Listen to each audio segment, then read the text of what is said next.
ওয়ালাইকুম রাহমাতুল্লাহ। সম্মানিত কোয়েল পাখি খামারি ভাই ও বোন, আমি কয়েকদিন ধরে প্রায় একই রকম ভিডিও দিচ্ছি। তার কারণ হচ্ছে আসলে আমি পাখি নিয়ে অনেক পেরেশানিতে পড়ে আছি। আর আমার পাখি সুস্থ না হওয়া পর্যন্ত অনেক আমি টেনশনে থাকি। আমি সর্বদাই চেষ্টা করে থাকি, আমি অনেক ধরনের মেডিসিন ব্যবহার করতেছি, পাখি কিন্তু এখনো সুস্থ হয়ে আসতেছে না। তো যাই হোক, আমি গতকাল থেকে যে মেডিসিন দেওয়া শুরু করেছি সেটা হচ্ছে যে অ্যান্টিবায়োটিক গুলা ঠান্ডার জন্য, যে সকল অ্যান্টিবায়োটিক গুলা সেগুলো আমার দিয়ে হয়ে গেছে, পাখি কিন্তু সুস্থ হচ্ছে না।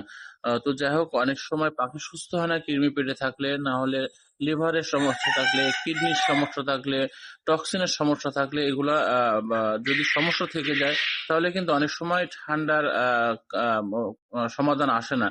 তো আমি গতকাল থেকে যেটা দিচ্ছি সেটা হচ্ছে নেফ্রোকেয়ার, যেটা কিডনির জন্য ভালো কাজ করবে, কিডনিকে সুরক্ষা রাখবে।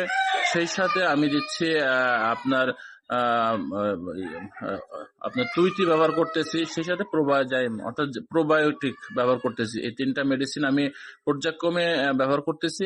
সকাল থেকে দুপুরের আগ পর্যন্ত তুইতি ব্যবহার করতেছি।